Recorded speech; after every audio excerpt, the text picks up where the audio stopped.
J'ai toujours dit que si on avait une journée qui restait sur la table, qu'est-ce qu'on allait faire? Qu'est-ce qu'on voudrait faire? Et une partie de mon enseignement depuis toujours, c'est qu'est-ce qui nous lève le matin? Qu'est-ce qu'on a envie de faire?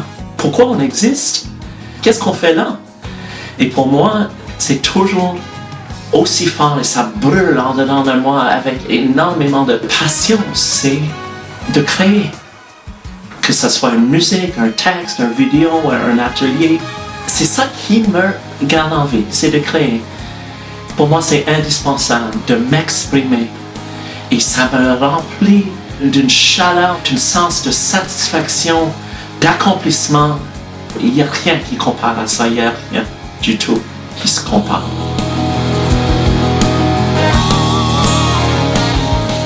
Quand je crée, je le fais toujours pour moi-même. C'est un processus cathartique, c'est-à-dire, peu importe qu'est-ce que je vis, que ce soit une blessure, une grande joie, une pulsation de partage, quand je ressens quelque chose profondément, c'est ça qui va être exprimé dans mon art, que ce soit le texte ou la musique. Alors, en ce moment, si Tendre Rebelle naît en début de 2021, c'est que j'ai besoin d'exprimer ce côté de moi, ce côté feu, le côté qui bouge, qui est plus animé, plus énergique. Il n'y a pas d'hasard, il n'y a jamais eu d'hasard dans mon processus créatif. Tendre Rebelle n'est pas l'exception. C'est parce que c'est exactement ça que moi, j'ai besoin d'émaner. Et j'ai toujours fait confiance que si je vis quelque chose profondément en moi, il va y avoir une résonance, une complicité avec mon public, avec vous. Alors, Tendre Rebelle, en ce moment, est un autre exemple d'un miroir. Qu'est-ce que je vis intérieurement, en lien avec ce qui se passe dans le monde, et en lien avec vous, qui vont l'écouter, l'absorber et le vibrer maintenant que je le libère. Parce que c'est une naissance. Chaque album est une naissance et Tendre Rebelle est une grosse naissance.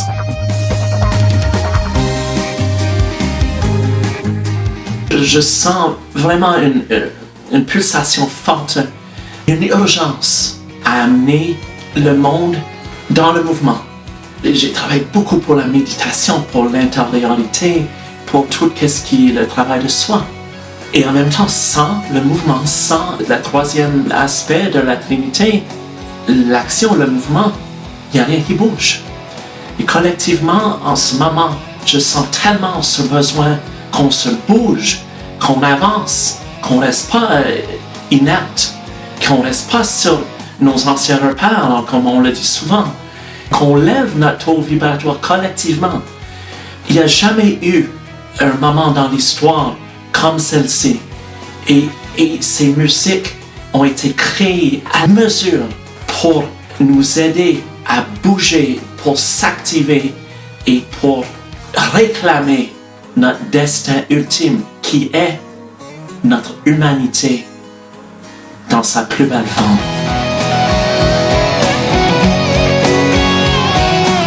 C'est l'album que j'ai travaillé le plus longtemps et c'est aussi un travail pour la première fois où j'accepte les ressentis et les captations d'un autre auteur qui est Frédéric Danterny. Ça pour moi c'était un gros dépassement. J'ai laissé carte blanche à cet auteur de m'amener des textes et ensuite de les incorporer dans mon ressenti, les adapter et ensuite les chanter. Alors ça, c'était quelque chose de très différent pour moi et une belle expérience. Le fait de travailler avec Bradfield est quelque chose de très très particulier. Je l'ai toujours considéré comme un génie au niveau de sa musique. Et également, donc, à force de le côtoyer et puis en devenant son ami, je peux voir qu'il possède une authenticité et un rayonnement qui est constant. Il ne joue pas un rôle, il est lui-même, il émane Bradfield. J'ai pu le voir aller sur de nombreuses années et je vois qu'il incarne son message, il incarne son enseignement. C'est pas seulement quelqu'un qui dit les choses, mais il les vit lui-même au quotidien.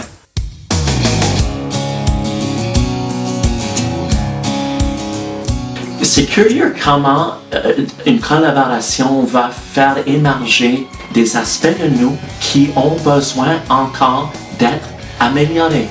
Surtout moi qui est tellement intense, qui est tellement perfectionniste dans mon approche, j'essaie de toujours me pousser de plus en plus fort, de plus en plus haut, de plus en plus loin.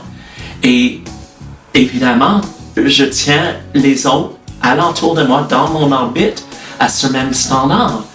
Je souhaite toujours qu'on s'élève collectivement.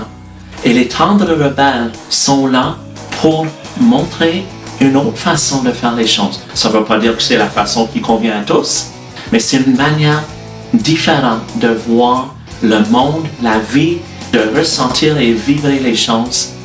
Je me sens complètement dans mon élément avec Tendres Rebelles. Évidemment, les qualités qu'on peut apprécier dans les autres vont souvent être des qualités qu'on continue à raffiner soi-même. L'ouverture, patience et acceptation. Donc, avant d'enseigner quelque chose, il va le mettre en pratique dans sa sphère privée, sa sphère professionnelle, et il va toujours être à l'affût des événements pour incarner son propre enseignement, pour toujours le raffiner. Donc d'être vulnérable. Et comme on le dit dans une des chansons, rien n'est plus fort que d'être vulnérable. Alors c'est l'approche de Bradfield et ça secoue.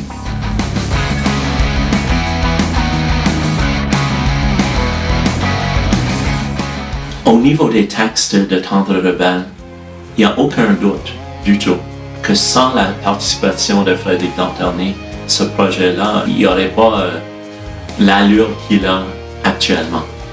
J'ai écrit des textes en français avant et je continue à la faire. Cependant, avec cette fréquence, avec cette polyvalence, avec cette maîtrise, jamais ça aurait été possible. Il a amené un raffinement linguistique à ce projet que moi je fais simplement absorber, apprendre et je suis un meilleur écrivain, surtout en français grâce à lui. J'ai beaucoup de gratitude pour cela. Il est certain que quand on a écrit ces textes-là, c'était bien avant les événements que l'on sait et tout de suite, tout de même à la base, il y avait une thématique d'éveil spirituel. Dans les chansons, j'ai toujours essayé de narratiser et d'envelopper un enseignement. Donc à la base de chaque chanson, il y avait quand même une volonté d'enseignement. Cependant, le phénomène de l'inspiration étant ce qu'il est, on se met dans un état semi-méditatif qui nous permet de recevoir des lignes déjà toutes construites. Parce que si je me souviens bien, les textes que j'ai écrits, je les ai écrits quand même très vite. En 15 minutes, 20 minutes, le texte est souvent écrit. Donc, il y a un phénomène de captation. Ensuite, quand on décortique les phrases, là, on peut voir que la façon dont les phrases s'agencent, les idées que ces phrases amènent, peuvent se décrypter à plusieurs niveaux. Et là, on se rend compte qu'il y a une création qui nous dépasse.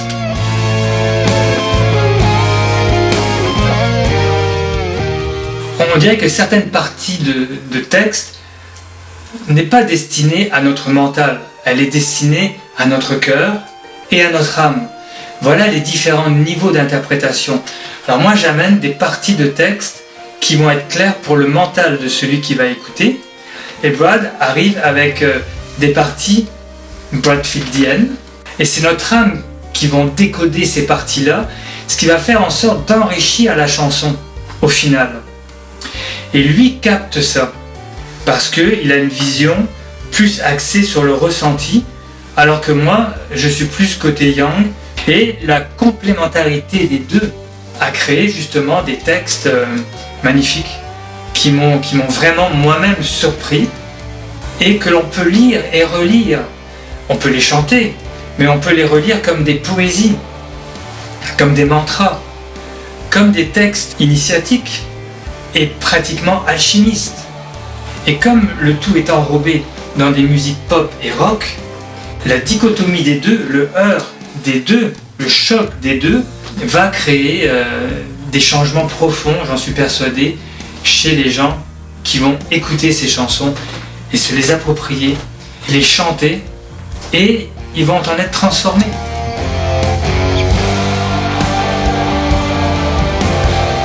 À travers les 2 tendres rebelles, il y a de nombreuses codes d'éveil, parfois plusieurs par chanson.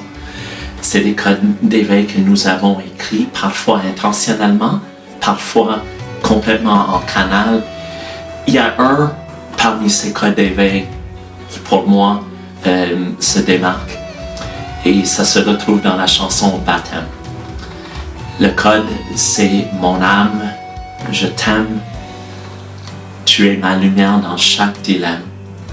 Tu m'as choisi pour ton baptême dans ce plan de vie. » Ce code-là, il me donne des frissons quand je le récite.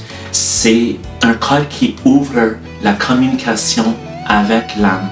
C'est-à-dire, on ouvre la porte pour recevoir et entendre au niveau de tous nos chakras, avec le cœur, au niveau de nos oreilles, avec le mouvement du plexus. L'âme communique avec nous en tout temps. Et quand on l'accueille et on le reconnaît dans son essence, on est capable d'avoir une communication. J'ai une analogie qui me vient, c'est que on marche devant un grand mur tout noir.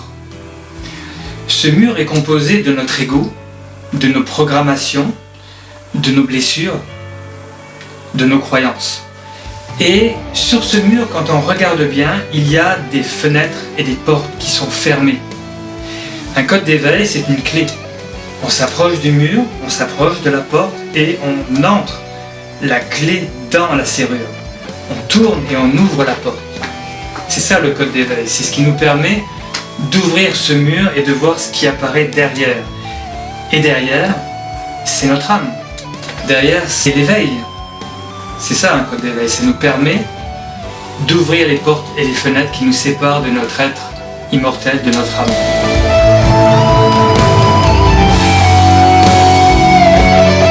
Un artiste, et je vais parler pour moi, ne peut que faire autrement que d'être le reflet de tout qu'est-ce qui l'impressionne.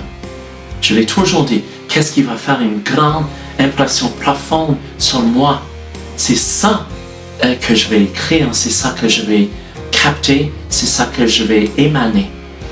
Et Tendre Rebelle est un signal, un phare que je lance, un peu comme Batman le lançait, qui veut dire c'est le temps qu'on reprend possession de nos moyens, de notre libre arbitre, de notre connexion divine, de notre canal, de notre capacité de se lever debout et se dire c'est comme ça qu'on a envie d'être et de vibrer comme être humain, comme race humaine. On est tous quelque part tendres.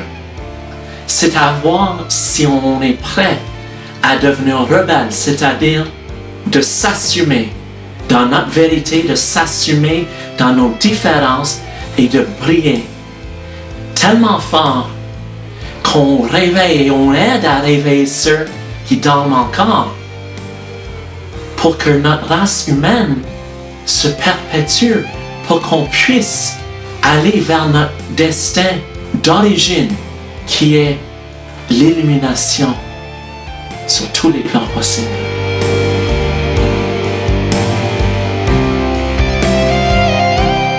Les paroles peuvent travailler en nous à différents niveaux, à différents degrés. On n'en a pas forcément conscience et quand on les écoute et même quand on les chante, j'ai toujours dit que quand j'écoutais ces chansons, plus je les écoutais et plus il me venait l'envie de m'améliorer dans le quotidien. Donc l'impact inconscient de ces chansons n'a pas lieu immédiatement. Ça nous imprègne et après on doit prendre le temps de décanter. Puis à un moment donné, on va vivre une situation quotidienne et quelque chose va remonter en nous d'une des chansons, un des codes d'éveil. Et là, ça va influencer notre perception de la situation et notre façon de répondre à la situation. Donc c'est dans ce sens que les codes d'éveil présents dans les chansons peuvent avoir une influence à moyen et long terme sur nous? On est rendu à une fourche, c'est assez évident. Tout ce qu'on vit en ce moment nous le confirme, dans le sens qu'on a des choix à faire. Soit qu'on gravite vers la lumière, soit qu'on gravite vers l'ombre. Et quand je parle d'un choix comme ça, il n'y a pas de point de neutralité. C'est au niveau de notre implication, comment on choisit de s'investir, notre engagement vers un ou l'autre.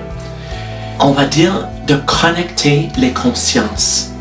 Parce que pour que notre race humaine se perpétue, pour qu'on puisse continuer, ça va prendre un réveil. Cependant, qu'est-ce qui arrive, c'est qu'on ne se réveille pas tous de la même manière ou tous en même temps. Alors, le réveil collectif, bon, est-ce que c'est une figure de style? Est-ce que c'est un rêve éphémère ou est-ce que c'est vraiment possible? Ça prend de la tolérance, ça prend du respect, ça prend du non-jugement, et ça prend toutes les aptitudes et les vertus humaines finalement pour accepter que peut-être l'autre va plus lentement et on voudrait qu'il aille plus vite. En tout cas, avec Tendre Rebelle, les codes, les fréquences, les vibrations sont toutes là pour nous propulser non seulement vers un éveil individuel, mais un éveil collectif.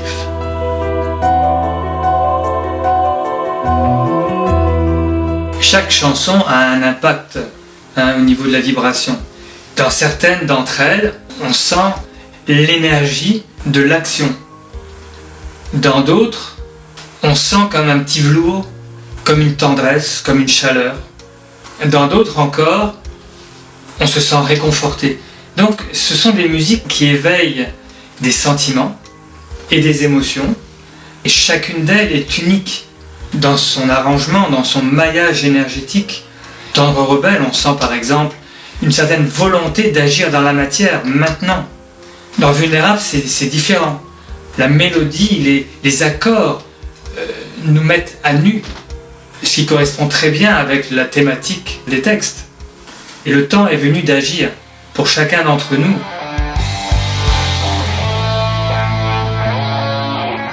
Un thème récurrent sur Tendre Rebelle est notre quête de la liberté. Je pense qu'on comprend tout qu'est-ce que ça veut dire maintenant. Aussi récemment qu'il y a un an, en Amérique du Nord, au Canada, c'est pas tout le monde qui appréciait c'était quoi être libre, parce qu'on le prenait pour acquis. Et quand je parle de liberté, ça commence toujours avec notre système de valeurs et notre système de croyances. Tendre Rebelle et ses codes, sa vibration et son énergie ont été conçus et créés pour qu'on reprenne notre pouvoir d'agir. Et notre liberté, le métaphore de la liberté, et pas juste, on se promène libre. C'est que pour être vraiment libre, ça commence à être libre et autonome dans notre façon de réagir, notre façon de fonctionner et notre façon surtout d'agir. Alors derrière tous ces textes de Tendre Rebelle sont cet élan, cette propulsion de reprendre notre autonomie. Et notre autonomie part de la manière qu'on vit finalement. La vie parle de nous. On ne peut pas vivre si en dedans de nous on n'est pas libre. Et on ne peut pas être libre si on est dans nos blessures, si on est constamment en réaction. Alors un autre fil conducteur de Tendre Rebelle, c'est de se libérer de nos blessures, de travailler et guérir nos blessures, les 5 blessures de l'âme. Ces textes et la façon qu'on vous les présente deviennent des mantras pour activer cette autonomie, cet esprit libre qui vit en chacun de nous.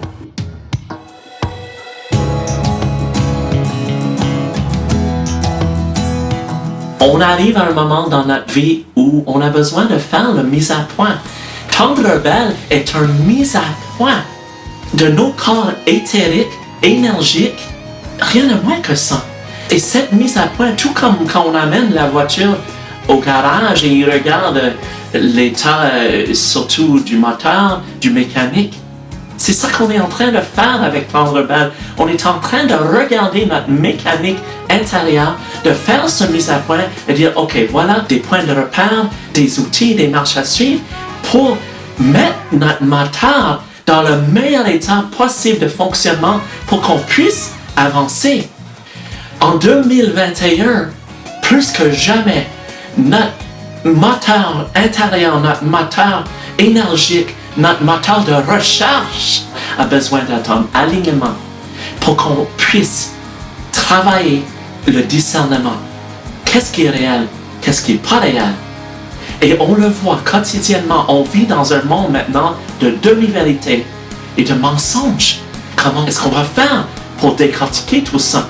À quoi est-ce qu'on peut y croire? C'est nous. C'est nous. On est nos propres dieux. On est une parcelle de la source divine. Et en faisant ce mise à point qui est de regarder tous ces aspects de notre être, qu'on va pouvoir être équipé, non seulement équipé, mais avoir du plaisir à le faire.